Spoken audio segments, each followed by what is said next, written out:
ಜೀವನ ಎಂಬ ಈ ಸುಂದರ ಪ್ರಯಾಣದಲ್ಲಿ ನಿಮ್ಮ ಸಂಗಾತಿ ಈ ಜೀವನ ಜಾತ್ರೆ.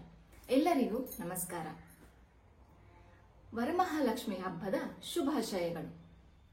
ನಮ್ಮ ದೇಶದಲ್ಲಿ ಆಚರಿಸಲಾಗುವ ಅತ್ಯಂತ ಮಂಗಳಕರ ಮತ್ತು ದೈವಿಕ ಹಬ್ಬಗಳಲ್ಲಿ ಒಂದಾದ ಸಾಂಪ್ರದಾಯಿಕ ವರಮಹಾಲಕ್ಷ್ಮಿ ವ್ರತದ ಬಗ್ಗೆ ಮಾತನಾಡಲು ನನಗೆ ತುಂಬಾ ಸಂತೋಷವಾಗಿದೆ.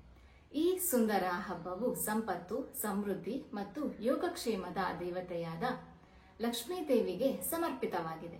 ಇದು ಸಾಮಾನ್ಯವಾಗಿ ಶ್ರಾವಣ ಮಾಸ ಹುಣ್ಣಿಮೆಯ ಹಿಂದಿನ ಶುಕ್ರವಾರದಂದು ಬರುತ್ತದೆ ಅಥವಾ ಎರಡನೇ ಶುಕ್ರವಾರ ಬರುತ್ತದೆ.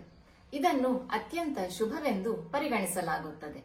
ಈ ದಿನದಂದು ಲಕ್ಷ್ಮೀ ದೇವಿಯನ್ನು ಪೂಜಿಸುವುದರಿಂದ ಅಷ್ಟ ಐಶ್ವರ್ಯಗಳು ದೊರೆಯುತ್ತದೆ ಎಂದು ನಂಬಲಾಗಿದೆ. ಅವುಗಳು ಧನ, ಧಾನ್ಯ, ಆರೋಗ್ಯ, ಸಂತಾನ, ಶಕ್ತಿ, ವಿಜಯ, ಅದೃಷ್ಟ, ಕೀರ್ತಿ. ವಿವಾಹಿತ ಮಹಿಳೆಯರು ವಿಶೇಷವಾಗಿ ತಮ್ಮ ಕುಟುಂಬದ ಯೋಗಕ್ಷೇಮ, ಪತಿಯರ ಆರೋಗ್ಯ, ಸಂಪತ್ತು, ನೆಮ್ಮದಿ ಮತ್ತು ಮನೆಯ ಸಮೃದ್ಧಿಗಾಗಿ ಈ ವ್ರತವನ್ನು ಮಾಡುತ್ತಾರೆ. ಬೆಳಿಗ್ಗೆ ಮಹಿಳೆಯರು ಮನೆಯನ್ನು ಸ್ವಚ್ಛಗೊಳಿಸಿ ರಂಗೋಲಿ ಮತ್ತು ಮಾವಿನ ಎಲೆಗಳಿಂದ ಅಲಂಕರಿಸುತ್ತಾರೆ. ಪೂಜಾ ಸ್ಥಳವನ್ನು ಹೂವುಗಳು, ದೀಪಗಳು ಮತ್ತು ವಿಶೇಷವಾಗಿ ದೇವಿಯನ್ನು ಪ್ರತಿನಿಧಿಸುವ ಕಲಶದಿಂದ ಸುಂದರವಾಗಿ ಅಲಂಕರಿಸಲಾಗುತ್ತದೆ. ಕಲಶವನ್ನು ಅರಿಶಿಣ, ಕುಂಕುಮ ಮತ್ತು ಹೂವುಗಳಿಂದ ಅಲಂಕರಿಸಲಾಗುತ್ತದೆ. ಮೇಲೆ ತೆಂಗಿನಕಾಯಿಯನ್ನು ಇಟ್ಟು ಲಕ್ಷ್ಮೀ ಮುಖವಾಡವನ್ನು ಹಾಗೂ ಚಿನ್ನದ ಆಭರಣಗಳನ್ನು ಹಾಕಿ ಅದನ್ನು ಮಹಾಲಕ್ಷ್ಮಿಯ ದೈವಿಕ ರೂಪವೆಂದು ಪೂಜಿಸಲಾಗುತ್ತದೆ.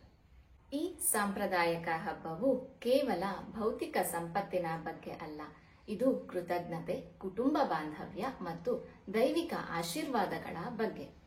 ಇದು ನಮ್ಮಲ್ಲಿರುವುದನ್ನು ಗೌರವಿಸಲು ಮತ್ತು ಇತರರೊಂದಿಗೆ ಸಂತೋಷವನ್ನು ಹಂಚಿಕೊಳ್ಳಲು ಕಲಿಸುತ್ತದೆ. ಧನ್ಯವಾದಗಳು. ಸಬ್ಸ್ಕ್ರೈಬ್ ಮಾಡಿ. ಇದು ಕೇವಲ ಚಾನೆಲ್ ಅಲ್ಲ, ಇದು ನಿಮ್ಮ ಜೀವನ ಜಾತ್ರೆ. ಸರ್ವೇ ಜನ ಸುಖಿನೋ ಭವಂತು.